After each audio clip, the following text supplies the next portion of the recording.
네, 오늘은 잠언 18장 말씀을 봅니다. 한동안 잠언을 하는 시간이 좀 뜸했습니다. 이제 잠언을 본격적으로 또한 이제 나아가려고 합니다. 한 절 한 절 우리가 그것을 마음에 새기고 씨앗으로 심고 성령 안에서 심어서 우리가 진리의 생명의 열매를 맺는 그것들을 행하고자 여러분들의 결단이 서 있을 때에 그것이 씨앗이 발화가 되고 점점 더 싹이 나고 그리고 이삭이 충실한 곡식이 되어서 여러분 안에 알곡이 가득한 열매를 많이 맺는 그런 여러분의 마음밭이 되어서 하나님께 영광을 돌리게 되는 것입니다. 한 구절 한 구절이 진짜 우리가 암기한다고 되는 문제가 아니라 그것의 정확한 뜻을 깨닫고 우리가 그것들을 지켜 행하고자 하는 결단이 확실하게 서 있을 때 우리 안에 많은 풍성한 알곡과 열매를 내게 되는 것입니다. 우리의 부르심은 열매를 내라고 있는 것이 하나님이 우리를 보시는 관점은 우리의 마음 밭을 보시는 거예요. 열매를 많이 맺을 수 있는 밭인가 아닌가, 돌짝이 많은가, 돌멩이들이 많은 밭인가, 가시와 엉겅퀴들이 어떠한가, 그런 것들이 중요한 이유는 그거를 통해서 열매를 많이 맺을 수 있느냐 없느냐가 어느 정도 이렇게 하나님이 보시는 관점이기 때문에 우리가 더 우리의 마음을 좋은 땅이 될 수 있도록 하나님이 우리의 마음을 이렇게 고치십니다. 고치시는 시간이 또한 그렇게 짧은 시간 내에 하시는 부분이 아니에요. 오랜 시간들을 거쳐서 우리의 마음에 있는 돌짝들, 그 고집들을 돌짝밭이 뭐였습니까? 흙이 얇은 돌밭이라고 했어요. 흙이 얇아요. 돌밭도 돌밭이지만 흙이 얇기 때문에 뿌리를 내릴 수가 없다라고 말하고 있어요. 습기가 없다. 흙이 얇으니까 제가 그림을 그리면서 말씀드리면 흙이 얇은 돌밭이라고 그랬습니다. 씨 뿌리는 비유를 말씀드리고 있는 겁니다. 마태복음 13장 그리고 마가복음 4장이지요. 그리고 누가복음 8장에 있는 씨 뿌리는 비유에서 두 번째 나오는 돌짝밭에서 흙이 얇대요. 흙이 얇아요.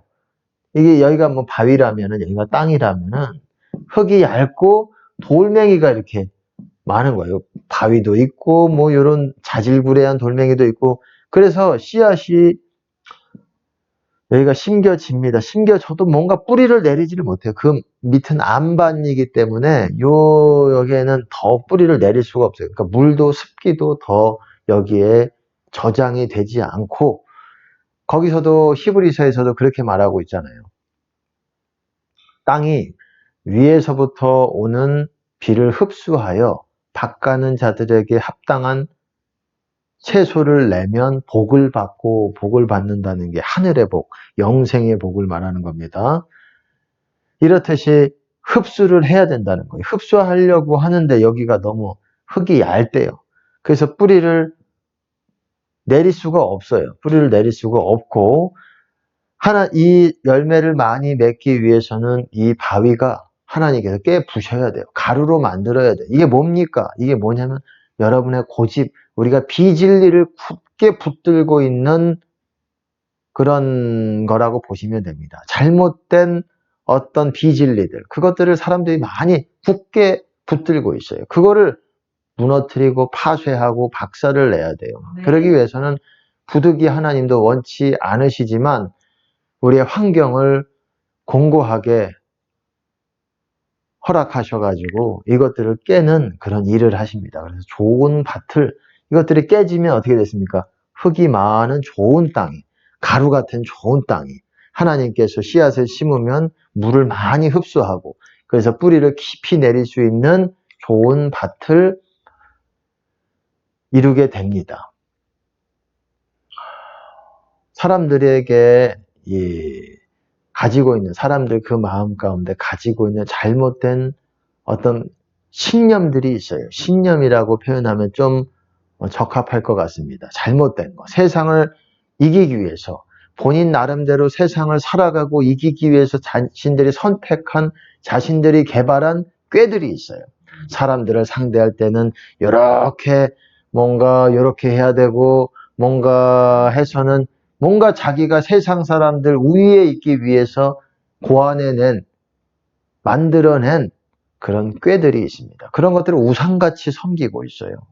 우상에게 섬긴다라는 거는 꼭 우상의 목석에게 고개를 수그려서 절한다는 말뿐만이 아니에요. 그것도 우상숭배지만 우리 마음 가운데 진리가 아닌 하나님의 말씀과 하나님의 명령들이 아닌 다른 것들을 굳세게 붙들고 난 이대로 살아야 승리해, 이겨.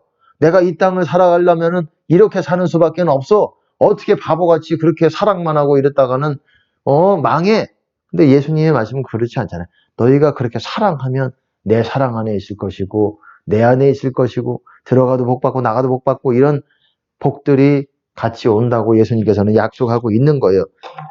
실제로 예수님의 약속이 거기 없지만 구약을 통해서 그보다 더 좋은 약속들이 있는 것입니다. 더 좋은 약속 위에 세워진 언약을 말하고 있어요. 그게 새 언약이에요. 신약이에요. 예수님을 통해서 맺어진 신약입니다. 새 언약이에요.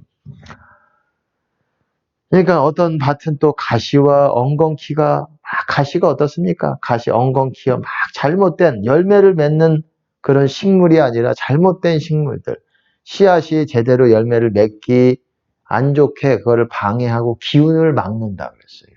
씨앗이 열매를 맺기 위해서는 기운을 받아야 돼요. 기운을. 어디서? 그게 물이에요. 물의 기운. 하나님의 호흡, 기운을 받아가지고 그 말씀의 씨앗이 점점 내 안에서 그것들을 지킬 힘을 품고 씨앗이 그거를 머금어가지고 계속 힘을 얻어서 발화를 하고 내 안에서 열매를 맺게 되는데 이삭이 충실한 곡식이 되게 되는데 이런 가시 그리고 엉겅퀴가 뭐라고 말했습니까? 예수님께서 해석하시기를 염려와 재물과 재물의 속임, 예, 그리고 욕심이라고 그랬습니다. 욕심. 저는 이것을 염제욕이라고 외웠어요. 염제욕. 염려와 재물의 속임과 욕심. 그러니까 이런 것들이 열매 맺지 못하게 만든다는 거예요. 제가 드리고 싶은 말씀은 가시가 뭔지 가시에서 이 원리를 이해한다기보다도 이 원리도 이해하면 좋겠지만 어찌 됐거나 말씀하시고자 하는 메시지는 핵심은 염려. 우리가 괜히 하나님께서 두려워하지 말고 믿기만 하라. 우리의 믿음 없는 거. 제자들이 어땠습니까? 폭풍우가 막 올 때 주님 우리를 살려주세요. 도와주세요. 그랬더니 주님이 일어나서 꾸짖으시니까는 폭풍우가 잠잠해졌어요. 이것들을 통해서 예수님이 뭐라고 말씀하셨습니까? 너희 믿음이 어디 있느냐? 없느냐? 작으냐? 왜 이렇게 믿음이 작으냐? 그렇게 말씀하셨어요. 그러니까 우리가 염려하는 거예요. 뭔가 환란이 이렇게 있으면은 염려하고 이런 것이 열매 맺지 못하게 하는 거라는 거예요. 염려하지 말라라는 것은 예수님의 명령입니다. 들에 백합화를 봐라. 하늘의 까마귀를 봐라. 하늘의 새를 봐라. 공중의 새를 봐라.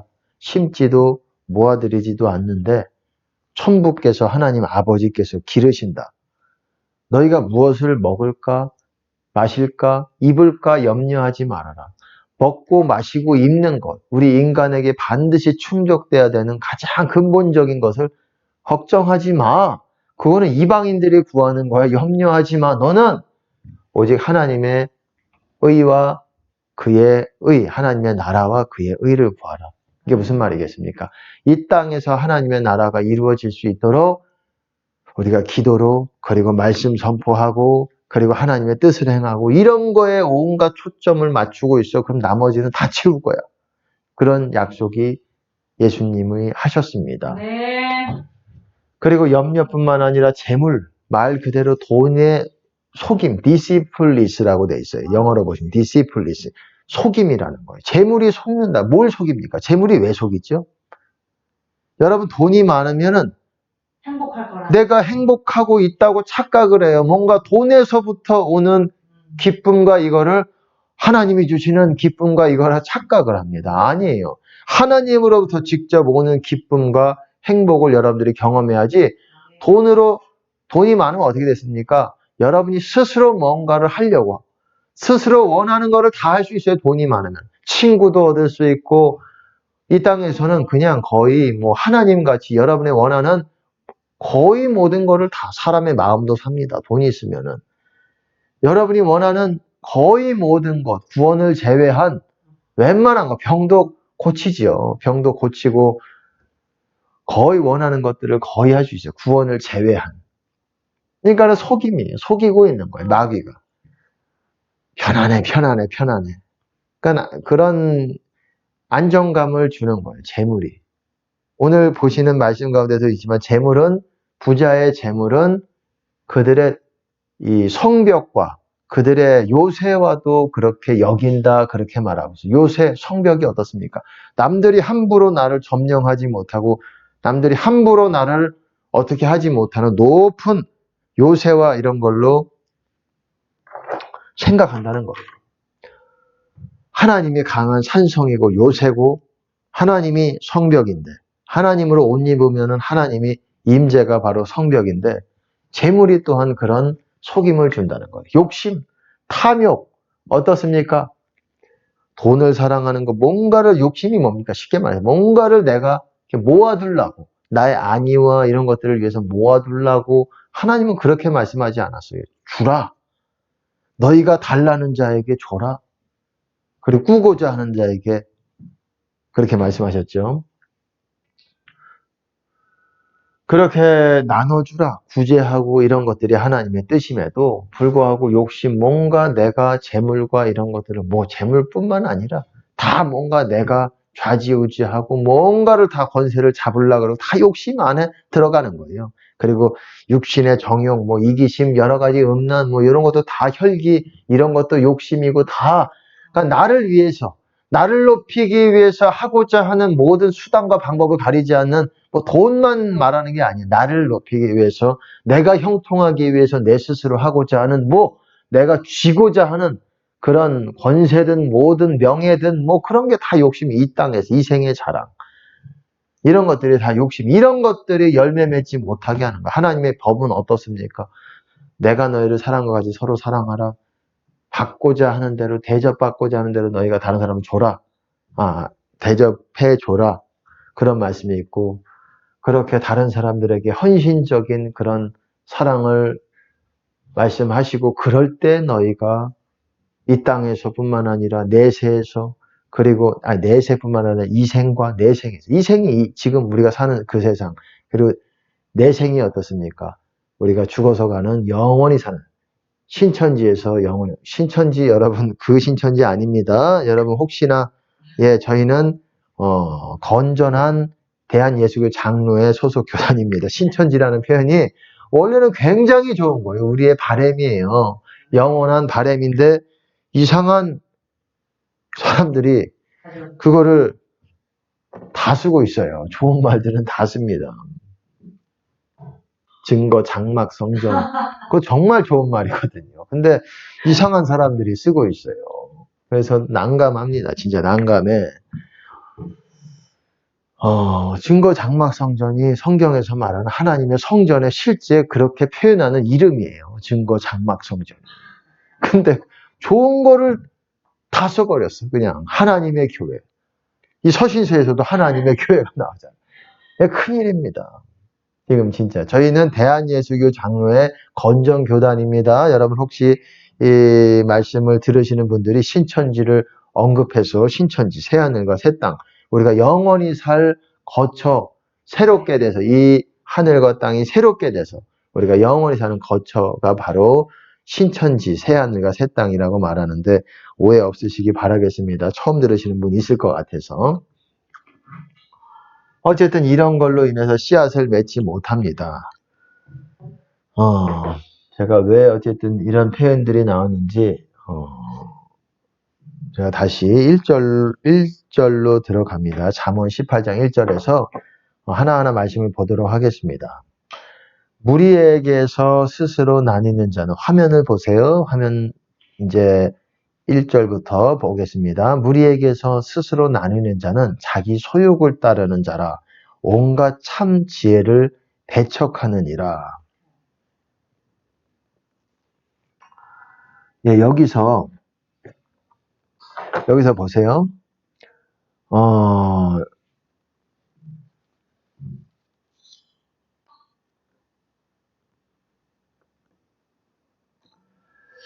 예, 보세요. 예, 1절 보시면 무리에게서 스스로 나뉘는 자는 자기 소욕을 따르는 자라 온갖 참 지혜를 배척하느니라. 이게 표현이 별로 좋지 않은 표현으로 이렇게 사용이 됐습니다. 무리에게서 스스로 나누는 자는 자기 소욕을 따르는 자라. 근데 영어로 보시면 약간 의미가 달라요. 보세요. 어떤 사람은 man이 나옵니다. 이건 영어로 좀 봐야 돼요. 상당히 어떤 사람은 그러니까는 영어로 표현을 하자면 쉽게 제가 말하면은 자기 소망과 갈망으로 말미암아 어떤 사람은 자기 스스로를 분리한 채 그리고 찾는다. 그리고 그 안으로 그 모든 지혜 가운데로 들어간다. 이거를 킹제임스 음정역에서는 어떻게 번역을 했냐면 보세요. 어떤 사람은 소원으로 말미암아 자신을 분리하고 모든 지혜와 상관하느니라.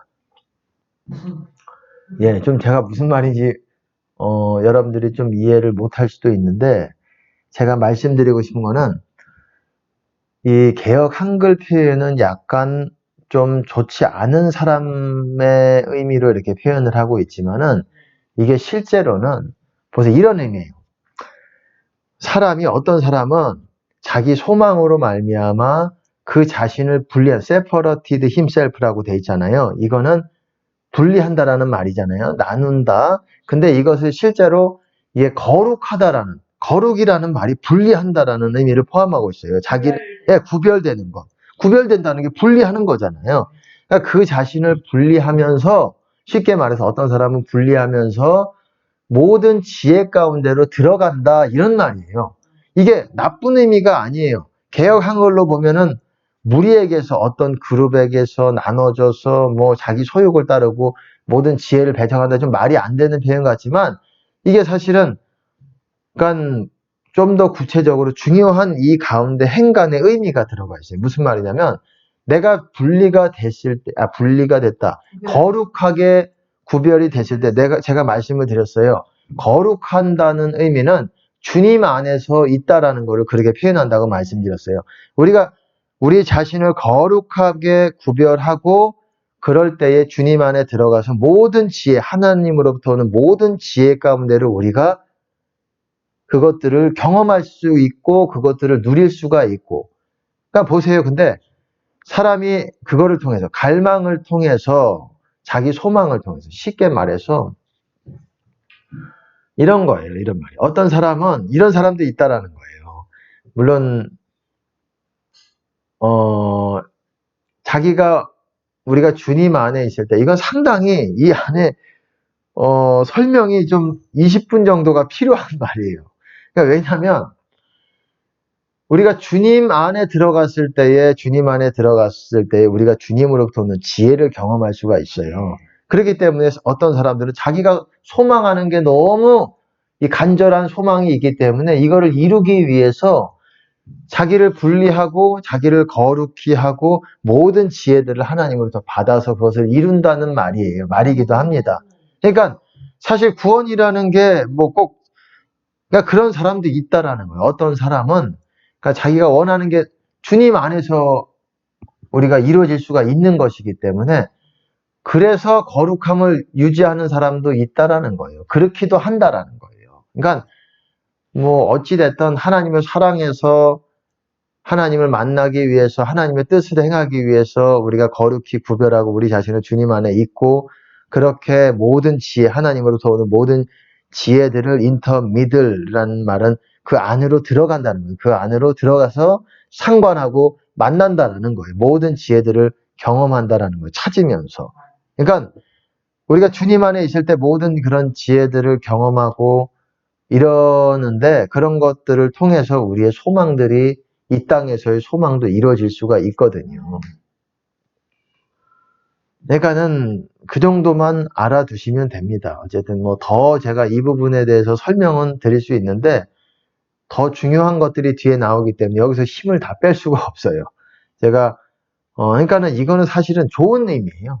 여기서 개역 한글로 봐서는 조금 좀 온갖 참지혜를 멀리하고 뭔가 그것들을 사랑하지 않는 것 같지만은 자기의 소망을 위해서 쉽게 말해서 어떤 사람은 자기를 거룩히 구별하고 모든 지혜들을, 하나님의 지혜들을, 우리가 주님 안에 있으면 하나님의 지혜들을 얻을 수가 있거든요. 거룩해야 우리가 하나님의 지혜를 받을 수가 있는 거예요. 그렇기 때문에 어떤 사람은 자기의 소망을 위해서, 소망을 통해서, 자기가 갈망을 통해서 그렇게 하기도 한다라는 것을 보여주는 말입니다. 중요한 어떤 의미를 가지고 있어요. 그러니까 쉽게 말해서 거룩해져야 우리가 지혜를 얻을 수 있다라는 거예요. 거룩하지 않으면서 하나님의 지혜, 하나님의 음성이기도 하죠. 지혜가 또한 하나님의 음성의 한 종류입니다. 그런 지혜들을, 하나님의 어떤 전략들을 그렇게 받아가지고 우리가 원하는 것들을 또한 이룰 수 있다라는 거예요. 그리고 주님 안에서는, 성경에서는, 하나님 안에서, 주님 안에서는 우리가 원하는 것들을 이루어 주신다라는 약속이 있어요. 그렇기 때문에 우리가 거룩히 구별하고 주님 안에서 하나님의 모든 지혜를 사용해서 이 땅을 이겨나가는 여러분이 되실 것 같습니다. 되시려 믿습니다. 그리고 2절에 보시면은 미련한 자는 명철을 기뻐하지 아니하고 자기의 의사를 드러내기만 기뻐하느니라. 여러분 앞으로 지금 이제 18장 15절까지 할 생각인데 여기서 나오는 부분 미련한 자들이 얼마나 어떠한지에 대해서 좀 자주 나오고 있어요. 이거를 보면서 우리도 미련하지 말아야 되겠죠. 우리가 미련한 사람이 그렇다면 우리를 돌아봐야 됩니다. 우리가 미련한 사람인지 아닌지. 그래서 성경에서 말하는 미련한 자는 천국 못 가는 사람들이에요. 그러니까는 내가 천국을 갈 수 있는 사람인지 못 갈 수 있는지 이걸 보고도 여러분들이 판단이 서야 됩니다. 미련한 자는 명철을 기뻐하지 않는데요. 여기서 영어로 보셔도 분명하죠. 명철을 기뻐하지 않는데 뭔가를 깨닫는 거를 기뻐하지 않으니까 하나님께서 깨닫게 해주시겠습니까? 의인은 지식을 모은다 그랬어요. 하나님의 지식, 하나님을 아는 그런 것들을 모읍니다.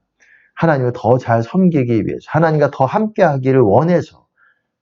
왜 하나님에 대해서 알아야 우리가 실수하지 않고 하나님과 함께 동행하면서 합당한 말과 행동들과 생각들을 하면서 우리가 하나님과 함께 동행할 수 있는데 하나님의 지식이라는 게 뭐겠습니까? 하나님과 동행하는 데 있어서 하나님을 만나는 데 있어서 가장 우리에게 필요하고 우리가 염두에 둬야 되는 그런 지식들이에요. 그게 하나님의 지식이에요. 명철이고. 그것들 하나님께서 알려주시는 거예요. 평생을 걸쳐서 하나님은 그분 자신에 대해서 계시해 주시는 거예요. 내가 이런 하나님이고 너희들은 나와 동행하기 위해서 이것들을 알아야 되고 깨달아야 되고 이렇게 바뀌어져야 된다. 깨달으면서 우리가 바뀌어집니다. 바뀌어지면서 마귀는 우리 안에서 설 자리를 잃어버리게 되는 거예요. 떠나가게 되는 겁니다. 그리고 자기의 의사를 드러내기만 기뻐하느니라 그의 마음을 discover itself 그 스스로 그의 마음을 드러내기를 원하는 거예요. 뭔가 자기의 악한 그것들을, 자기의 그런 것들을 다른 사람들에게 뭔가 이렇게 막 남이 어떻든 그러기만을 한다는 거예요. 이거를 통해서 자신을 돌아보시기 바랍니다. 여러분들이 명철을 기뻐하고 있는지 내 의사만 드러내, 내 생각과 내 어떤 주장만 하고 있는지를 여러분 스스로 점검해 보시고 여러분의 평강을 붙드시는 연습을 우리가 해야 돼요. 하나님의 평강을 우리가 붙드는 연습을 해야 됩니다. 그리고 3절에 보시면은 이것도 참 중요합니다. 내가 어떤 사람인지를 이 성경을 통해서 봐야 됩니다. 악한 자가 이럴 때는 멸시가 따라오고 멸시가 따라온대요. 이 악한 자가 악인이 올 때는 멸시가 온대요. 같이 따라온대요. 그러니까 이거는 맞습니다. 그리고 부끄러운 것이 이럴 때는 능욕도 함께 이르느니라. 그러니까 쉽게 말해서 멸시와 수치와 능욕이 우리가 싫어하는 모든 저주스러운 상황들이 겹겹이 오게 되는 거예요. 그냥 악인들이 근처에 오고 뭔가 접하게 되면 이런 일들이 일어납니다. 왜? 들어가도 저주를 받고 나가도 저주를 받고 떡반죽거리 저주를 받고 그 손으로 하는 모든 일이 저주를 받으니까 그 사람이 본인도 저주스러울 뿐만 아니라 남도 저주스럽게 하고 다녀요. 본인만 몰라요. 본인이 저주스러운지를. 주변 사람들은 다 알아요. 나 자신을 확인해 봐야 돼. 내가 악인인지. 악인 천국까지 못하는 사람을 악인, 미련한 자 그렇게 말하는 거예요. 내가 가면은 주변이 어떻게 기쁨이 있고 이런지 아니면 멸시와 수치와 부끄러움과 능욕을 뭐라고 말해야 됩니까? 어쨌든 그런 것들을 일으키는지 여러분 자신을 잘 살펴야 됩니다. 뭐 크게 중요하지는 않으니까 이거를 보면서 자신을 살펴봐야 돼. 내가 악인인지 미련한 자인지 악인인지 의인인지 두 종류밖에 없어요. 그리고 4절 명철한 사람의 입의 말은 아주 중요한 말씀입니다. 이거는 마음에 새겨둬야 되는 말이에요. 명철한 사람의 입의 말은 여기서는 명철한 사람이라는 표현은 없어요. 하지만 명철한 사람이라고 해도 맞습니다. 영어로는 명철한 사람이라고 말은 안 하지만 참된 신자들, 명철한 신자들, 뭐 어쨌든 지혜로운 신자들 이런 사람들의 입의 말은 깊은 물과 같고 지혜의 샘은 솟쳐 흐르는 내와 같으니라. 아주 중요한 말입니다. 여러분 이거를 연상을 해야 돼요. 사람의 말, 사람이 있습니다. 사람이 있어요. 사람이 있어요. 뭐 사람 같은 모양새는 아니지만 펭귄 같지만 사람이라고. 여기서 입이 있어요. 입이 있습니다. 이렇게 있어요. 사람이 있지만은 사람의 입의 말이지만은 우리 눈에는 보이지 않고 그냥 한번 소리가 나고 없어져 가는 것 같지만은 모든 사람의 말은 영향력이 있어요. 그 악인들도 이거 의인만 말하는 것이 아니라 악인들도 보세요. 아니 우선 이것 먼저 설명을 드리고 악인에 대해서 설명을 드릴게요. 이렇게 사람의 입은 깊은 물과 같다 그랬어요.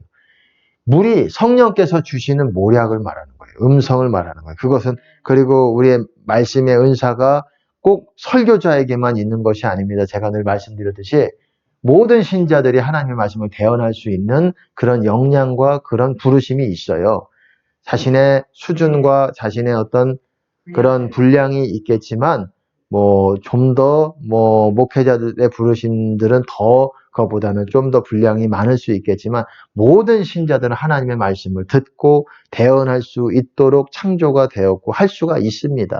하나님의 음성을 귀를 들어야 되고 하나님의 말씀이 임할 때 마치 내 안에 물과 같은 것이 항상 모든 것이 똑같지는 않지만은 물과 같은 것이 내 안에 이렇게 있는 것 같고 이거를 우리가 말로써 길어내야 돼요. 이 깊은 물이라는 게 뭡니까? 우물물이라고 생각하면 돼요. 우물에 깊이 있으면 그거를 끌어내서 입으로 풀어내는 연습을 해야 된다고 제가 그래서 많은 목회자의 부르심이 있는 분들에게 제가 그렇게 말씀을 드리는 거예요. 이 내 안에 있는 그 하나님의 모략과 음성과 말씀들은 내 안에 깊은 곳에 이렇게 물을 이렇게 담아두시는 것 같아요. 그래서 항상 똑같지는 않지만은 항상 모든 경우가 똑같은 모습은 아니지만 그래서 그거를 끌어내면서 말씀의 그런 부분들이 상당 부분 이런 경우들이 많습니다. 끌어내면서 내 입에서 물이 흘러내려가는 것과 같아요. 그래서 뭐라고 말합니까? 지혜의 샘이라고 말해요. 지혜의 샘. 왜? 이 입에서 지혜가 나가는 거예요. 지혜의 말씀이 나가기 때문에 그래요. 그리고 이 샘이라는 게 뭡니까? 물이 흘러나가기 때문에 그래요. 이 마음에 있는 깊은 물을 길어서 입을 통해서 이렇게 흘러나가면서 이렇게 다른 사람의 마음을 적셔지게 되는 거예요. 은혜를 끼치게 되는 거예요. 이 안에 또한 성령의 열매들이 있게 되는 거예요. 자신이 맺었던 그런 성령의 열매를 우리가 또한 우리 입술을 통해서 이렇게 열매를 내게 되는 것입니다. 솟쳐 흐르는 내와 같다. 영어로 flowing brook. 브룩이라는 것은 시내, 작은 시내, 절절절절 흐르는 시내 같다. flowing, 넘쳐 흐르는 이렇게 시내. 그러니까 우리의 입의 말이 그렇다는 거예요. 입이 지혜의 샘이라는 거예요. 지혜의 샘. 샘에서 물이 나오듯이 입에서 우리가 이게 모든 사람의 입이 다 그렇다는 게 아니에요. 참된 의인, 하나님과 서로 소통하고 교통하는 그런 의인의 입은 그렇다고 말하는 것입니다. 그리고 또 의인만 그러는 것이 아니야. 악인도 그래요. 악인도 예, 쓴물, 더러운 물이 입에서 나와요. 거런 물이 입에서 막 나와서 다른 사람의 그런 마음을, 심령을 평온한, 주님 안에 있는 평온한 심령을 격동시켜가지고 뭔가 일으킵니다. 잘못된 감정과 혈기와 죄성들을 일으켜요. 그래서 혈기 있는 사람들의 옆에 있으면은 혈기가 일어나요. 제가 늘 말씀을 드렸듯이 혈기는 혈기를 일으키고 또한 또 다른 못된 그런 악함은 악한 마음들을 또한 일으키고 그래서 서로 말들을 우리가 조심해야 돼요. 함부로 말하는 사람들은 말을 좀 절제하도록 해야 되는 것입니다. 우리가 말할 때 우리가 어떤 영향들을 끼치고 있는지를 인식해야 돼요. 내가 좋은 영향이 아니다 그러면은 입을 절제를 하셔야 됩니다. 그래서 우리가 뭐 내용이 팩트든 아니든 간에 내가 어떤 거를 통해서 나오느냐가 중요한 거예요. 선한 사람은 쌓은 선에 의해서 선한 것을 내고 입의 말을 얘기하는 거예요. 그래 악인은 자기가 쌓아놓은 뭘 쌓겠어? 자기 행실과 말과 이런 것들을 열매로 쌓아놓은 거를 그 열매를 다시 입을 통해서 내는 거예요. 악인이든 선인이든 의인이든 자기가 맺어왔던 행실의 열매들을 입으로 내는 거예요. 그러니까 뭐겠습니까? 입으로 내서 그 열매들은 하나의 씨앗이에요.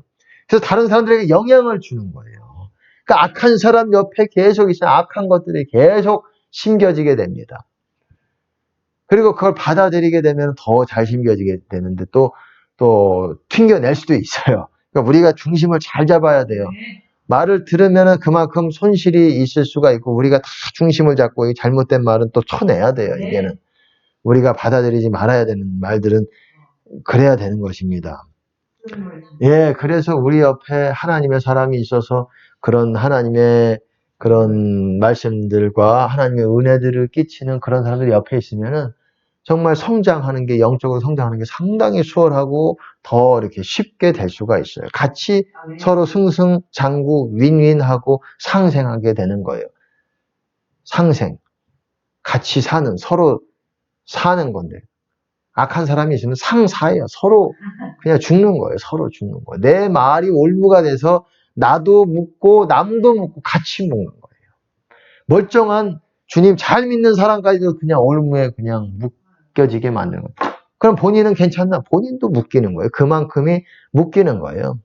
묶여지는 사람보다 이 사람이 더 위험한 사람이 그렇게 하는 사람이 더 심판이 더 죄가 큰 거예요. 그러니까는 그리고 이 사람은 제가 나중에 이제 사람과 사람 가운데 어떠한 일들이 일어나는지 좀 더 구체적으로 설명하는 설교가 있을 것입니다. 제가 지금은 뭐 그것까지 자세하게 하기는 어렵고 어쨌든 이 정도만 알아도 되실 것 같아요. 그리고 5절에 보시면은 악인을 두어하는 것과 재판할 때 의인을 억울하게 하는 것은 선하지 않다. 그러니까는 악인을 accept, 그러니까 그거죠. 악인을 이렇게 옹호하고 이런 것들.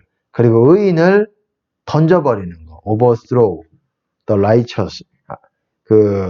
의인들을 던져버리는 거. 받아들이지 않는 거. 재판할 때. 재판이라는 게 꼭 법정을 생각하지 마세요. 공의 가운데 사람을 대할 때라고 보시면 돼요. 사람을 대할 때 의인들을 우리가 그런 사람들을 그냥 던져버리고 악인들을 더 막 칭찬하고 그 사람들을 받아들이고 이것들은 선한 것이 아니라는 거예요. 의인을 악하다, 악인을 의롭다라고 말하는 것도 하나님 것인데 가증하다고 말하고 있어요. 우리가 바르게 얘기해야 되고. 그리고 좀 덜 중요한 것들은 그냥 넘어가겠습니다. 또 보세요. 이것도 중요한 표현입니다. 자신을 돌아볼 수 있는 표현이에요. 미련한 자의 입술은 다툼을 일으키고 그 입은 매를 자청하느니라. 미련한 자의 이름은 다툼 속으로 들어간다. 영어로 보시면은. 미련한 자의 입은 하여튼 입만 벌렸다 하면 뭔가 싸움을 일으키는 그런 말들을 한다는 거예요. 미련한 자의 입술은 enter into contention. 그러니까 다툼 가운데로 들어간다라는 거예요. 그 입은 본인이. 그리고 그의 입은 부른다 이거예요. 매를 부른다는 거야, 매를. 어쨌든 매라는 게 꼭 실제로 몽둥이로 맞는다는 것을 말하는 수도 있겠지만 어쨌든 상황적으로 더 안 좋은 어떤 그런 상황 가운데로 들어가게 되고, 그래서 조심해야 돼요. 내가 말 함부로 하면 말 함부로 하고, 이렇게 입술을 함부로 놀리고, 바르지 않은 입술, 합당하지 않은 입술이 있으면 상황이 좋은 상황 가운데서도 나쁘게 될 수가 있는 거예요. 그걸 또 남 탓을 하면 안 돼요. 내 입술을 내가 잘 보존하고, 내가 이렇게 합당한 말을 하도록 해야 이게 상황 가운데도 더 좋은 환경이 열리고, 문이 열렸다가도 내 입이 합당하지 않고, 바르게 말하지 않고, 공의롭게 사랑을 가지고 말하지 않고, 그러면 다툼이 일어나고, 있던 열린 문도 닫혀지게 되는 거예요. 그렇기 때문에 여러분, 이게 사람 탓할 문제가 아니라 나부터 우선, 저부터도 다 이렇게, 여러분들도 그렇고 다 이렇게 주의를 해야 된다는 거예요. 이거를 보면서 여러분이 어떠한 입이 얼마나 조심스러워야 되는 문제인지 다툼 가운데로 들어갑니다. 그리고 더 안 좋은 상황을 우리 가운데로 불러올 수가 있어요. 그리고 이 표현은, 그리고 8절 보시면은, 남의 말하기를 좋아하는 자의 말은 별식과 같다. 별식이 뭡니까? 간식인데 영어로 보시면은 간식이 아니에요. 상처예요. 상처. 그러니까는 이게 좀 표현이 약간씩은 차이가 있어요. 남의 말하기를 좋아하는 자의 말은 상처들과 같아서 뱃속 깊은 데로 내려가느니라. 여러분, 다른 사람이 나에 대해서 좀 안 좋게 얘기하는 거 들어보세요. 상처가 의외로 타격이 제3자를 통해서 들어도 타격이 있어요. 깊은 상처 같아요. 그래서 뱃속 깊은 데로 들어갑니다. 잘 쉽게 그것들이 되지를 않아요. 그렇기 때문에 우리가 사람들에 대해서 판단하고 비방하고 뭔가 정죄하는 말들을 삼가야 됩니다. 상처입니다. 상처. 여러분, 남의 말을 그렇게 함부로 하지 마시기 바랍니다. 그리고 또 중요한 표현이 납니다. 9절. 자기의 일을 게을리하는 자는 패가하는 자의 형제니라. 패가라고 이제 보통 패가라고 하면은 가정을 무너뜨린다 이렇게 생각하지만은, 웨이스터, 이 그레이트 웨이스터, 그게 뭐냐, 이게 황폐하게, 크게 황폐하게, 크게 무너지게, 황무지라 그러죠. 열매가 없는, 이런 말이에요. 크게 무너뜨리는, 열매 없게 만드는 자의 형제다, 브라더다, 브라더. 이게 무슨 말이겠냐? 자기 일을 게을리하는 사람은 그렇게 크게 무너뜨린다는 거예요. 열매를 크게 낭비한다는 거예요. 열매는 여러분, 성령의 열매, 있던 열매도 우리가 없어질 수가 있어요. 그것들이 다 무너지고 그럴 수가 있어요. 그 자신의 일을 게을리하는 것. 근데 여기서 보통 자신의 일을 게을리한다라고 하면 세상 일 이렇게 생각하는데, 그런 말이 아니에요. 우리가 해야 되는, 참된 신자들이 해야 되는 일이 있어요. 그거는 뭐겠습니까? 주님을 만나는 일이에요. 주님을 뭘로 만납니까? 기도로 만나고, 우리가 또 만나기 위해서는 기도의 자리에서 벗어나서 우리가 주님 만나기 위해서는 말씀 안에서 주님의 일을, 주님의 뜻을 이루면서 주님을 또한 만나게 되는 거예요. 그런 일을 우리가 충성되게 열심히 게으르지 않게 해야 되는데, 그런 것들을 기도 게을리하고 그런 것들을 게을리하면은 크게 낭비한다. 크게 열매가 파괴된다. 이 말이에요. 여러분 안에 있는 성령의 열매가 있던 열매까지도 파괴됩니다. 그런 사람이랑 동류라 이 말이에요. 동류가 뭔지 아시죠? 비슷한 인간들이다 이 말이에요. 네, 비슷한 거다. 자기 일 게을리하는 거, 기도하는 거 게으를 때 여러분 열매 다 박살납니다. 여러분의 있던 열매까지도, 여러분의 있던 그 빛의 분량까지도 빛의 열매라 그러죠. 성령의 열매를 다른 말로 의의 열매, 생명의 열매, 빛의 열매라고도 해요. 빛의 열매. 내 안에 빛의 분량이에요. 그게 성령의 열매가 그렇게도 말하는 거예요. 다른 말로. 그렇기 때문에 그 빛이 다 꺼져버리게 되는 거예요. 빛이 없어지게 되는 거예요. 내 안에 깜깜해지게 되는 거예요. 예, 빛의 색이에요. 한마디로. 내 안에 그런 열매를 많이 맺어야 해와 같이 점점 정오의 빛, 정오가 어떻습니까? 태양이 가장 빛날 때가 정오 12시예요. 낮 12시. 그때 태양같이 가장 강력한 빛을 내리쬐게 되는데, 우리 안에 그리스도의 분량이 충성할 때, 충만할 때 그렇게 되는데 어떻습니까? 다 털리는 거예요. 낭비하고 다 무너지는 거예요. 웨이스터, 황무지, 쓰레기 밭이라고 보시면 됩니다. 다 열매 없는 그런 황량한 벌판을 생각하시면 돼요. 이때는 뭐 건물이 있었습니까? 이때는 뭐 그냥 우리가 보통 황무지라 그러면은 밭과 그런 숲을 이루지 않은 그런 사막과 같은 곳이라고 보시면 됩니다. 우리 심령이 그렇게 된다는 거예요. 사막이 되는 거예요. 사막. 우리 안에 있는 생명의 열매들이 다 박살나요. 부지런히 기도하고 부지런히 말씀 읽고 그것들을 내가 그대로 행하려고 하고 있는지를 다시 한번 살피고 하나님의 뜻이 무엇인지를 다시 한번 살피고 우리가 그래야 됩니다. 저부터도 마찬가지고 더 회개해야 됩니다. 더 회개를 해야 돼요. 깊이 회개를 해야 됩니다. 우리 안에 우리가 깨끗해야 됩니다.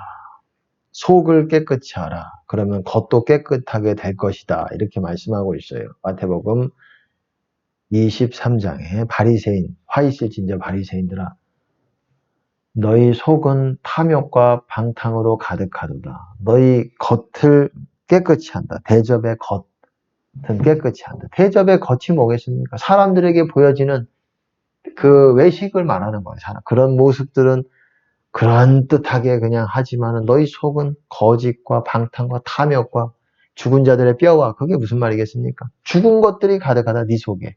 죽은 것들, 사망이 가득하다 네 속에. 회칠한 무덤이라는 게 뭡니까? 그 위에 있는 자가 깨닫지 못한다. 그게 무슨 말입니까? 무덤이 하얀색으로 칠하고 있어요. 그러면 그게 무덤인지 모르잖아요. 그러니까 네 위에 있는 사람들이 그렇다 이거예요. 너희들이 무덤들인데 다 영적으로 죽어 있는 사람들이. 너와 교통하고 교제하고 네 위에 있는 사람들이 그거를 모른다. 회칠한 무덤, 하얀색 칠한 무덤이라는 거. 무덤을 하얀색 칠하면 좀 그렇잖아요. 무덤 같지 않잖아요. 겉으로는 그렇게 하얗고 깨끗한 척 하지만은 영적으로 다 죽어 있잖아. 회칠한 무덤이야. 이런 말이에요. 쉽게 말해서. 그러니까 너희 위에 있는 자들이 그걸 깨닫지 못한다. 알지 못한다 그러잖아요. 자기를 돌아봐야 됩니다. 내가 무덤 속에 있는지를 무덤의 옷을 벗어야 돼요. 사망의 옷을 벗고 다시 새롭게 되기 위해서 새 사람을 입기 위해서 성령의 새롭게 하심을 받아야 됩니다. 성령님을 구하셔야 돼요. 회개하면서 구하셔야 돼요. 더 깊은 회개 가운데로 들어가셔야 됩니다. 제가 아까 전에도 목사님에게도 말씀을 드렸지만은 우리가 깊이 우리 자신에 있는 우리 사람 가운데는 하나님이 물론 이론적으로는 하나님이 내 마음 모든 것을 다 알고 있지 하지만 내 마음 속에 감추고 숨기고 있는 그런 악과 그런 어떤 그런 합당치 못한 것들이 있어요. 그것들 하나님 앞에서 다 무릎 꿇고 하나님 앞에 다 토설해 보이세요. 다 내놓으세요. 하나님이 결코 여러분들을 더 낮추시지 않아요. 여러분들이 그러기를 시작할 때 하나님은 여러분과 가까이 하시고 여러분을 높여주시고 자기를 낮추는 자는 높아지리라 그러잖아요. 주님 앞에서 자기를 낮출 때 우리가 생각할 때는 우리를 낮추면 우리가 낮아질 것 같아서 못해요. 잘 그렇게 생각할 수 있어요.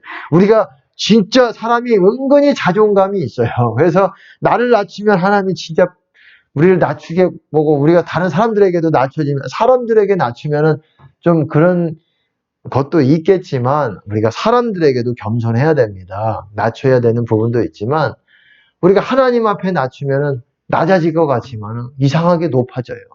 하나님은 그런 사람들과 가까이 하십니다. 하나님은 이사야서에서도 그렇게 있잖아요. 하나님은 가장 높은 곳과 지극히 높으신 분이시기 때문에 가장 높은 곳과 가장 낮은 곳에 계신다 그러잖아요. 가장 높으신 분이 가장 우리 심령 가운데 낮은 자들과 같이 있다는 거예요. 지혜가 the lowly, 가장 with the lowly라고 그래요. 가장 wisdom is with the lowly라고 말하고 가장 낮아진, 가장이라는 말은 없어요. 낮아진 사람들 가운데 지혜가 함께 있다라고 말하고 있어요. 우리가 하나님 앞에서 사람 앞에서도 우리가 낮아져야 되고 섬기는 마음으로 가야 되지만 1차적으로 우선 하나님 앞에 낮아지고 겸손하고 그래서 하나님이 진짜 그런 사람들과 함께 한다는 것을 배우시기 바랍니다. 제가 본 하나님의 사람들은 겸손한 사람들이었고 정직한 사람들이었어요. 여러분 본인들을 하나님의 사람이라고 생각하신다면 그것부터 이제 나를 점검해 봐야 됩니다. 내가 과연 하나님 앞에 겸손하고 낮아져 있고 있는지 그거를 우리가 배워야 돼요. 하나님 앞에서 우리 자신을 한없이 가장 바닥까지 낮춰봐야 돼요. 네. 그럼 낮아지지 않아요. 높아집니다. 여러분 더 높이 올라가는 방법이 바로 그거예요. 내가 한없이 하나님 앞에 낮아져야지 하나님 앞에 비상할 수 있는 준비가 되는 것입니다. 비상합니다. 그리고 또 10절에서도 아주 중요합니다. 제가 회개에 대해서 말씀을 드린 거예요. 회개. 그리고 10절에 보시면 여호와의 이름은 견고한 망대라 의인은 그리로 달려가서 안전함을 얻느니라. 여호와의 이름은 견고한 망대라. 망대. 성경에서는 이렇게 비유로 말씀을 하십니다. 그 비유 중에 예수님을 이렇게 말씀하는 부분 중에 이렇게 타워, strong tower, 강한 타워, 타워가 어떻습니까? 높은 곳에 있죠. 높은 곳에 있어서 멀리 볼 수도 있고 어떤 밑에서 일어나는 일에 피난처가 될 수도 있는 거예요. 그렇기 때문에 의인은 그리로 달려가서 안전함을 얻는다. 의인이라는 의미를 정확하게 말씀드리면 말씀대로 지켜서 사는 사람들을 의인이라고 말하는 거예요. 신구약이 그렇게 말하고 있어요. 다 회개가 된 사람들, 죄를 안 지을 수 있는 사람은 없다고 말하고 있어요. 유일하게 예수님밖에는 없습니다. 사람은 죄를 하나도 안 짓는 의인은 세상에 아주 없다라고 얘기를 하고 있어요. 우리가 죄를 지을 수도 있지만은 회개가 되어져서 진짜 그대로 살려고 노력하고 있고 그 말씀들이 법이 되어서 내 마음의 법으로 세워진 사람들이 의인들이에요. 실수는 할 수 있겠고 그래요. 그것들에 대해서 알면서도 어떻게 부득이 그렇게 할 수는 있지만 바로 회개하고 곧바로 회개하세요. 죄를 지으면 바로 회개하세요. 그냥 한 5초 안 돼서 회개해도 돼요. 여러분 우리 인간의 생각으로 저도 그럴 때가 있어요. 죄 짓고 나서 아이고 또 하나님 얼굴 어떻게 보나 내가 그렇게 해서 난감해서 하나님 아유 내가 또 이렇게 하나님 그것 때문에 죄책감에 너무너무 시간을 너무너무는 아니겠지만 죄책감에 시달려서 바로 달려가야 되는 거를 제가 하나님의 마음을 이해하지 못했을 땐 그랬어요. 근데 그게 아니에요. 하나님은 그거를 원하시지 않은 게. 죄 지으면 바로 그냥 3초 안에라도 돼요. 우리 인간의 생각은 아이고 염치도 없지 어떻게 남들이 생각할 때 죄 짓고 또 네가 무슨 바로 하나님 그거 한다고 잘못했습니다. 3초 전에 죄 짓고 혈기 부렸다가 또 그 사람들 미안하다고 하고 다시 3초 후에라도 하나님 죄송합니다. 이렇게라도 가세요. 하나님이 증오하고 그런 거는 하나님이 우려하시는 바는 하나님의 마음의 근심은 죄 자체를 미워하시고 가증스럽게 생각하시지만 죄와 함께 하시지 못하지만 여러분이 하나님의 날개 밖으로 튕겨져 나가는 것을 더 우려하시고 근심하시는 거예요. 그게 더 하나님을 고통스럽게 할 수가 있는 거예요. 여러분들이 마치 그걸로 인해서 죄책감이라는 명분으로 떨어져 있다. 이 하나님을 다시 찾지 않는 시간들을 지체하면 지체할수록 하나님은 그것이 더 악한 거예요. 죄 지면 바로 일어나세요. 3초, 1초 안에 다시 일어나도 돼요. 어떻게 뻔뻔스럽게 그럴 수 있느냐. 뻔뻔스러운 게 아니에요. 하나님의 마음은 여러분 그게 아니에요. 인간의 악한 마음이 죄 짓고 어떻게 또 들어가 이거예요. 마귀로부터 나오는 마음이에요. 그거는 하나님의 마음은 하나님이 바로 받지 않으실 수도 있어요. 여러분에게 시간을 두고 그것에 대해서 하나님께서 이렇게 불편하신 그런 마음을 여러분들에게 보이실 수도 있어요. 하지만 여러분이 무릎을 꿇으세요. 바로 1초 후에라도 무릎을 꿇으세요. 시간을 지체하는 게 더 악한 것입니다. 여러분 반드시 죄 지으면 바로 일어나세요. 바로 일어나세요. 그게 하나님 보시기에 더 아름다운 거고 죄를 안 짓는 게 가장 좋지만은 하나님은 하나님의 품 안에서 벗어나는 것을 견딜 수가 없는 겁니다. 그게 지체되면은 더 하나님의 마음을 아프게 하는 거예요. 그 죄보다. 왜 그런 죄를 짓습니까? 더 하나님을 멀어지게 사단만 좋아라 하는 거예요. 좋아라. 더 죄책감 생각해서 하나님께 나아가지 마. 누가 너 같은 애를 받겠어? 넌 더 있어야 돼. 마귀 소리입니다, 여러분. 하나님이 용서하지 못하시는 죄는 딱 두 가지밖에 없어요. 성령 해방죄, 그리고 정말 영적으로 장성한 사람들, 말씀과 성령 안에서 장성한 사람들이 하나님께 배도하는 일들, 그거를 하나님께서는 용서하지 않으시겠다. 그거는 그 사람이 다시 돌아와서 회개하고자 해도 용서를 이 땅에서는 받을 수 없는 죄라고 말하고 있는 것입니다. 다시 회개케 하여 새롭게 할 수 없다라고 말해요. 다시 여러분들이 무릎 꿇고 하나님 금식을 40일 금식해도 하나님 받아주시지 않는 죄가 두 가지라고 말씀하고 있는 겁니다. 무시무시한 거예요. 여러분, 우리가 그런 죄를 지은 게 아니잖아요. 그러면은 무슨 죄든지 어떻게 부득이 되든지 바로 주님께 돌아오세요. 주님은 여호와께로 돌아오라. 여호와께로 돌아오라. 그럼 나도 너희에게로 돌아갈 것이다. 나도 너희 안에서 다시 거처를 너희 안에 둘 것이다. 이 말이에요. 내게로 돌아오라. 다시 말씀을 다 지키고 말씀을 네 안에 세워서 다시 말씀대로 살고 여호와의 이름을 부르짖으면서 나를 구해라. 내게로 돌아와라. 그러면 나도 너희 안으로 들어갈 것이다. 나도 너희를 심판하여서 때리려고 하는 그 뜻에서 계획에서 나도 돌이켜 너희에게로 돌아갈 것이다.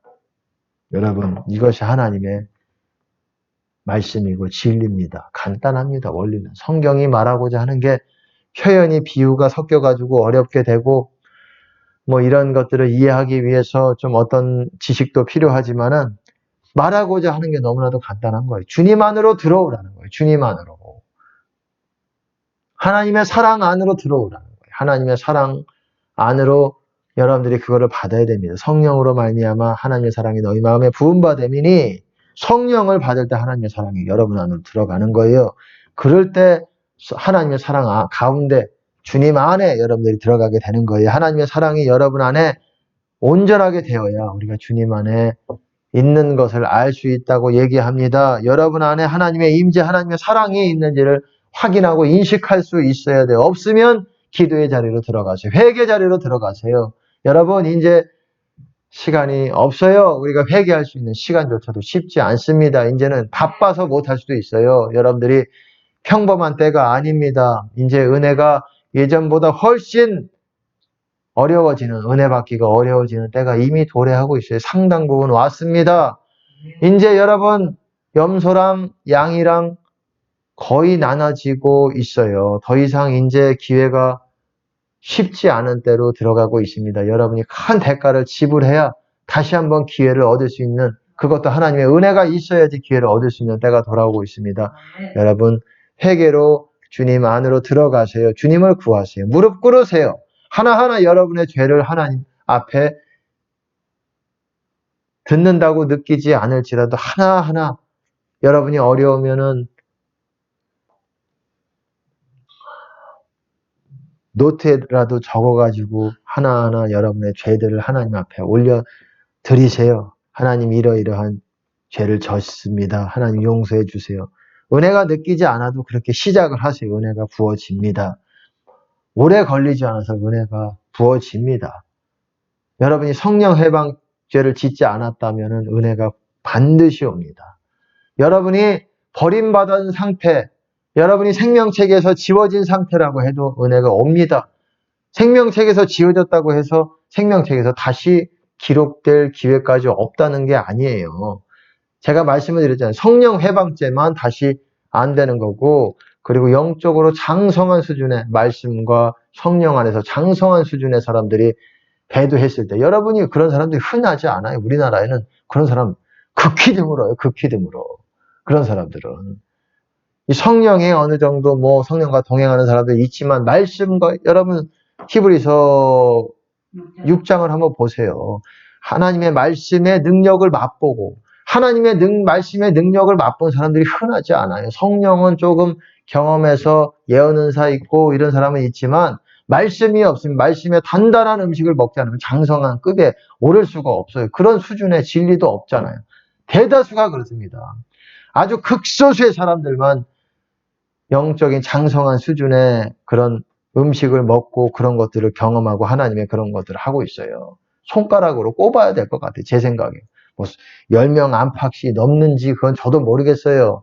세상에 뭐 어떤 사람들이 어떤 하나님의 사람들이 있는지 모르겠지만은 그 이상이 될 수도 있고 수십 명이 될 수 있고 수백 명이 될 수도 있지만 여러분이 생각하는 교회에 비하면 아주 극소수의 사람들이 그런 수준에 있어요. 그런 수준에 있지 않은 사람들이 버림을 받아도 지금 하나님과 만날 수 없는 상황에 있어도 그런 사람들은 다시 주님 안으로 들어올 수 있는 기회가 있다는 거예요. 여러분이 무릎 꿇으면, 여러분들이 하나님께 들어가고자 하는 진실된 마음이 있다면 하나님 받아주십니다. 아멘. 그렇기 때문에 여러분 더 늦기 전에 주님께로 들어가시기 바랍니다. 심판이 눈앞에 있어요. 코앞에 있어요. 이게 이제 오늘 유튜브로 올라가겠지만은 여러분 이제 언제 전쟁이 올지 모릅니다. 지금 전쟁이 뭐 우리나라뿐만 아니라 뭐 세계적으로 이제 전쟁이 시작되고 재앙이라고 하죠. 7인 재앙이 시작되고 있어요.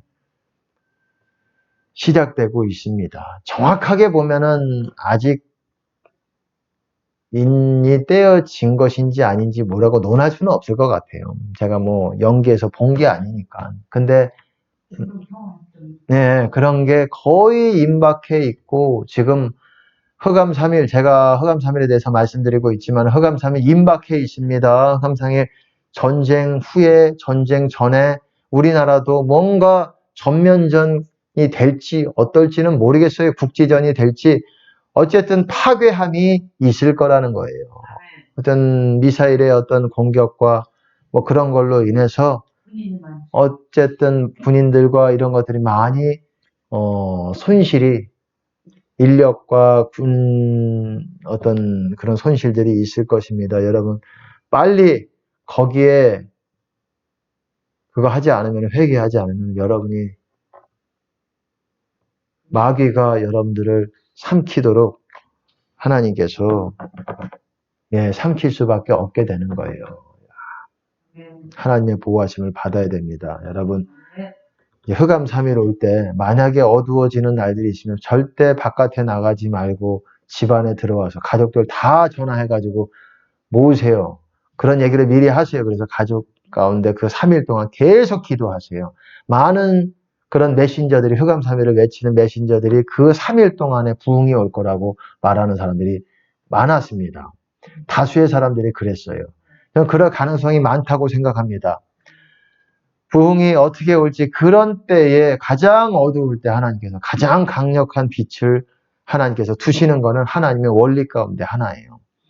우리가 지금도 언제 부흥의 불이 올지는 저도 몰라요. 지금 이제 임박해 있다라는 것만 알고 뭐 그렇지만은 흑암 3일 가운데 부흥의 불 그 3일 가운데 계속 그 자리를 지켜서 기도하는 그런 사람들에게 부흥의 불, 준비된 신부들에게 부흥의 불이 임할 거라는 메신저들의 말들이 있어요. 상당히 가능성이 많은 얘기들이라고 생각을 합니다.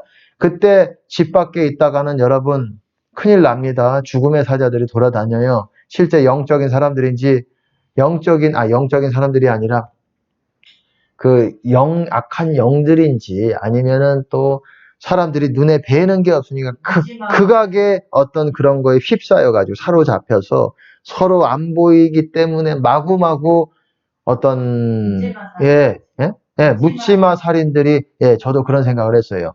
묻지마 살인들과 어떤 눈에 보이지 않고 극도의 악한 영들이 활기치기 때문에 그때의 어떤 그런 악한 성향들을 가진 사람들이 아주 뭔가 어떻게 될지를 몰라요. 그래서 흑암 3일 제가 말씀을 드렸지만은 이 길거리 흑암 3일 끝나고 나서 다시 밝아질 때는 길거리에 무수히 많은 사람들이 죽어가고 있다. 죽은 시체가 돼 있는 상태가 많다라고 얘기하고 있어요. 다 집으로 모아드려야 되고 밖에서 문 열어달라고 해도 절대 문 열어주시면 안 된다고 거기서 누차 여러 사람의 메신저들이 다 공통된 말을 하고 있어요. 여러분 두세 증인의 입으로 말마다 증참케 하라. 하나님의 법칙입니다. 하나님의 말씀의 어떤 부분입니다. 하물며 두세 사람 정도가 아니라 수많은 메신저들과 하나님의 음성을 받아서 말한 사람들이 공통된, 완벽하게 똑같지 않지만 상당 부분 공통된 말들이 있어요. 집으로 들어오라는 거예요. 그리고 흑암 3일 전에 큰 세계적인 어떤 재앙들이 있다라는 거예요. 그걸 이후에 바로 흑암 3일이 있을 것이기 때문에 그게 어떤 부분인지는 큰 지진, 세계적인 지진이라고 말하는 사람들이 많았습니다. 세계적인 지진, 하늘과 땅이 진동하는 그런 일들이 있을 수가 있고, 그리고 성경적으로 요한 계시록에 있는 7인 중에서 6번째 인이라고 보시면 됩니다. 거기에 저는 어느 정도 확신을 하고 있습니다. 8, 90% 확신을 하고 있어요. 왜냐하면은 거기서 말하는 내용과 거의 요한계시록에서 말하는 그때 흐름이 거의 일치하기 때문에 그렇습니다. 하늘과 땅이 어두워지는 일이 요한계시록에서도 몇 군데 나오고, 그리고 종말장에서도 예수님이 재림하시기 전에 해달 별들이 어두워지고 하늘의 권능들이 흔들린다고 말하고 있지만, 어쨌든 그것에 대해서는 성경적으로 제가 다시 한번 풀어드리려고 합니다.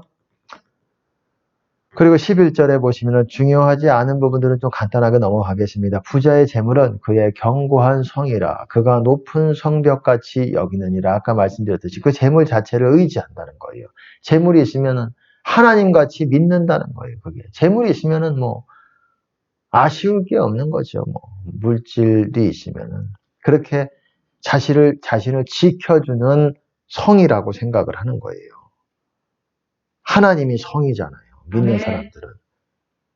그 사람들은 돈을 무엇을 모아서 그것이 나를 지켜주고 내 안락과 내 배고픔과 내 가난과 이런 것들을 다 면하게 해준다고 하지만 성경에서는 돈을 사람들에게 뿌리고 나누고 그리고 하나님을 찾고 이럴 때에 모든 원하는 것이 다 이루어진다라고 말하고 있습니다. 넘어가겠습니다. 부자가 천국 들어가기가 어렵지요. 낙타가 바늘귀 안으로 들어가는 것보다 더 어렵다고 얘기해요. 똑같아도 문제인데 낙타가 바늘귀 안으로 못 들어가잖아요. 그렇게 바늘귀같이 좁고 좁은 작고 작은 그 조그만 구멍 안으로 들어가는 것보다 더 어렵다. 부자는 왜? 내가 이미 너무 커져 있는 거예요. 그 좁은 문 안으로 들어가기에 내가 너무 커져 있는 거예요. 탐욕적으로 바뀐 사람들의 모습이 이렇습니다. 예, 탐욕적이고 나만을 위해서 이기심이에요. 나 스스로를 높이는 거예요. 명예만 높이는 게 아니에요. 명예를 추구하는 것만 나 자신을 높이는 게 아니에요. 돈도 나 스스로 내 방법대로 내가 살기 위해서 모으고 명예를 탐하고 내 마음대로 한 사람들의 삶이 영적인 세계에서 보시면은 이렇게 어마어마하게 크고 천국문은 아주 얇고 작은데 그 안으로 들어가려고 하는 거예요. 그럼 불가능하겠는가? 아니죠. 불가능하진 않아요. 사람은 할 수 없을 때 하나님은 하십니다. 무슨 말이냐? 성령님은 하시는 거예요. 여러분들이 성령님을 여러분이 낙타 같은 몸집이 돼도 좁은 문 들어가기가 정말 어렵고 그래도 여러분이 무릎을 꿇고 성령님을 의지하고 하나하나 여러분의 입으로 토설하고 여러분의 죄들을 최대한 다 말하세요. 여러분의 악한 것들 다 끄집어내세요. 그럴 때 성령께서 여러분을 작게 만드는 작업을 하십니다. 그 기도 가운데. 점점 여러분 작게 해서 그 좁은 문 안으로 성령께서 들어갈 수 있도록 점점 여러분을 겸손케 하시는 과정이 기도예요. 기도가 바로 그래서 여러분들이 기도의 자리에서 무릎을 꿇고 시간을 둬야 된다는 거예요. 우리는 교만해져 가요. 주님을 경험하지 않으면 점점 교만해져 가고, 교만하다는 말은 점점 우리의 영적인 몸매가 커져가는 거예요. 교만이 그런 거예요. 스스로를 높이는 거예요. 그런 사람들은 커져가요. 그거를 우리가 기도하고 무릎을 꿇을 때 하나님께서, 성령께서 우리를 작게 겸손케 하시면서 깨닫게 해지면서 우리가 회개하면서 우리를 작게 만들어서 그 좁은 문으로 들어가게 합당한 크기로 만드시고 그 안으로 들어가서 그 길을 만나게 되는 것입니다. 이게 우리가 주님 만나는 원리예요. 여러분 좁아져야 되고 날렵해져야 돼요. 어린아이 같이 겸손해져야 됩니다. 교만해지면 여러분의 영적 몸이 좁으면 못 들어가게 커져요. 목회자도 신자들도 많은 사람들이 좁으면 못 들어가는 사람들이 많습니다. 겸손해질 수가 없는 수준으로 너무 많이 누리고 교만해져 있고 교회 목회한다고 해서 권세 마구 남용하고 공의롭지 못하게 행동하고 다른 사람들을 누르고 하면서 본인이 취해 있어요. 음료가 돼 있어요. 다른 사람들의 피를 취해 있어요. 피 취해 있어요. 피에 취해 있어요. 실제 피가 아니죠. 제가 말하는 거는 우리가 예수님의 살과 피를 먹으라. 그게 실제 살과 피가 아니잖아요. 우리가 주님 안에서 누리는 영적인 우리의 음식이라는 거예요. 우리는 그거를 먹고 마셔야 우리 영적으로 우리가 구원의 상태에 있게 되는 거고 점점 그 상태로 성장하는 먹으면서 성장하잖아요. 우리 살과 이런 것들이 커져가듯이 우리가 이 땅에서의 그 잘못된 탐욕으로 인한 몸이 아니라 주님 안에서 주님의 것들을 먹으면서 커져가야 되고 장성해져 가고 우리가 키가 커져가야 되는 거예요. 그래야 여러분들이 천국에서 큰 자의 반열에 있게 되는 것입니다. 여러분 아주 중요한 얘기를 하나님께서 또한 주십니다. 보세요. 그래서 또한 12절에 보시면은 사람의 마음의 교만은 멸망의 선봉이요. 이 말씀 많이 들어보셨죠? 겸손은 종기의 앞잡이니라. 쉽게 말해서 교만이 오면은 그 다음에는 반드시 destruction, 파괴, 멸망이 온다. 파괴라는 게 뭡니까? 제가 말씀을 드렸죠. 영적인 무너지는 것, 영적으로 우리가 평강을 빼앗기게 되고 외적으로도 무너지게 되고 교만이 오면은 사람의 마음이 교만하다.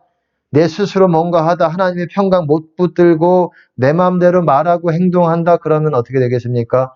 그러면 무너지는 게 오는 거예요. 영적으로. 세워졌다가도 무너지게 되는 거예요.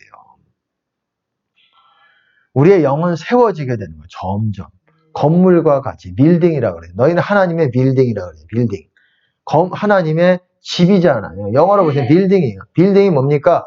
점점 쌓아 올라가는 빌드업이 되는 사람들이에요. 그게 성장이에요. 영적으로. 점점 높이 건물을 쌓아 올라가는 거예요.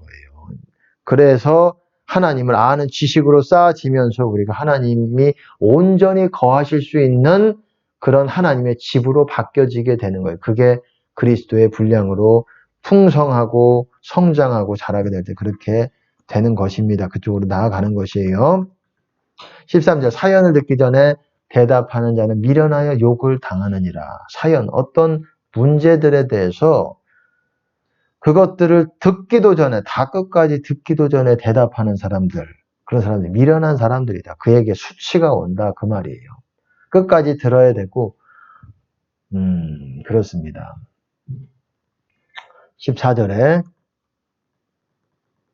사람의 심령은 그 병을 능히 이기거니와 심령이 상하면 그것을 누가 일으키겠느냐. 아주 중요한 표현입니다. 영어로 보시면 사람의 영은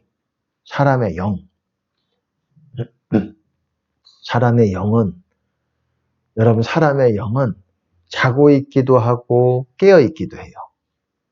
다른 말로 죽어 있기도 하고 살아 있기도 하고 이런 말이에요.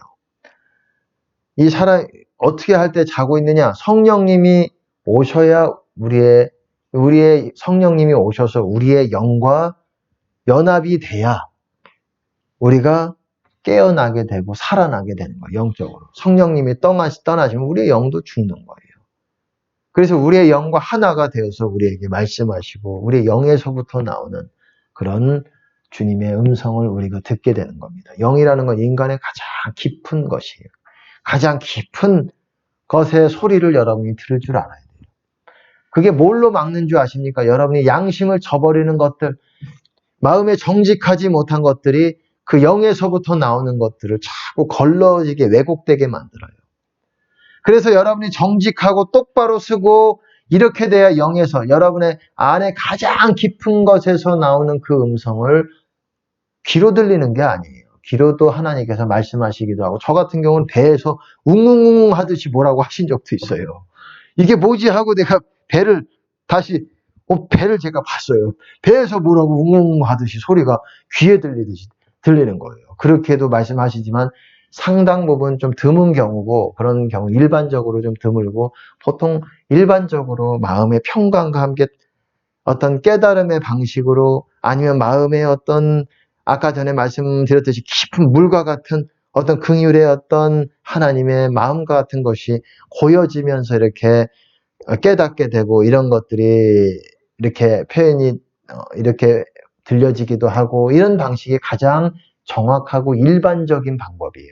그게 가장 기본적인 거예요. 이런 것들에 익숙해지고, 이런 것들에 가장 익숙해지고, 우리가 그래야 더 우리가 그런 음성을 듣는 것에 있어서 더 발전을 하고 더 이렇게 할 수가 있는 것입니다. 근데 제가 사람의 심령은 그 병을 능히 이기거니와, 어찌됐건 우리의 영이 성령님과 연합하여서 성령님이 있을 때에 그의 약한 것들을 지탱을 한다 이거예요. 이게 병도 병이겠지만은, 그러니까 우리의 병까지도 이렇게 지탱하는 것도 맞지만은, 마음의 병, 상처 이런 것도 우리가 영이 살아야 이런 것들을 덮어주고 이런 것들을 한데, 이런 것들이 영이 죽게 되면은 이런 상처들이, 마음의 상처 이런 것들이 일어납니다, 내 안에서. 그래서 못 살아요, 많은 사람들이. 이런 것들이 생각이 나서. 그래서 영을 깨우고 살려야 돼. 여러분들이 이런 것들을 지탱해서 나갑니다. 이렇게 이것들을 이길 수 있는 힘이 바로 영에서부터 나오는 거예요. 근데 상처받은 영은, 영어로 보시면 예, wounded spirit, 상처받은 심령은, 영은 누가 그것들을 짊어지겠느냐. 그런 infirmity, 이 그런 병약함, 약함 것들을, 상처받은 영은 그 상처받게 되면 영의 어떤 그 역할을 못 한다는 거예요. 그러니까 우리가 상처도 안 받으려고 또 조심을 해야 됩니다. 아멘. 우리가 피해야 되는 자리에서는 또한 피해야 되는 아멘. 것이고, 우리가 성령님과 함께 동행하면서 이렇게 인도하심을 받고 매사에 그 어떤 그분의 앞에 민감해져야 돼요. 마지막 절입니다. 15절까지 하겠습니다. 명철한 자의 마음은 지식을 얻고 지혜로운 자의 귀는 지식을 구하느니라. 여기서 보시면 명철한 자, 프루던트, 이 신중한 사람들의 마음은 지식을 찾는데요, 얻는데요, 지식을 이렇게 구한대요. 그리고 그런 지혜로운 사람의 귀도 똑같은 말입니다. 지혜로운 사람들, 명철한 사람들, 그런 사람들은 지식을 찾는다는 거예요. 무슨 지식이겠습니까? 하나님의 지식, 하나님을 아는 것들을 찾는다는 겁니다. 우리가 진짜 하나님을 아는 것들을 찾고 있는지를 점검해 봐야 돼요. 그런 마음, 그런 열망이 없다 그러면은 말씀도 여러분들이 들어오겠습니까? 그렇지 않아요. 말씀을 사모하지 못하는 사람들의 특징이 뭔지 아십니까? 지식을 얻고자 하는 마음이 없어요. 하나님을 알고자 하는 마음이 없어요. 그냥, 그러니까 말씀을 들어도 사모함이 없는 거예요.